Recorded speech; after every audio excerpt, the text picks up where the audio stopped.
kultura'y kikilalanin. Inulat ang mga mata sa ganda ng bawat bansa.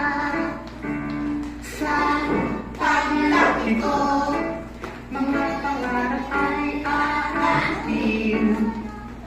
Sa paglaki ko, mananatiling masayain. Maging doktor man o guro, kahit anumang profesyon, aking sisikatin upang sa kapwa'y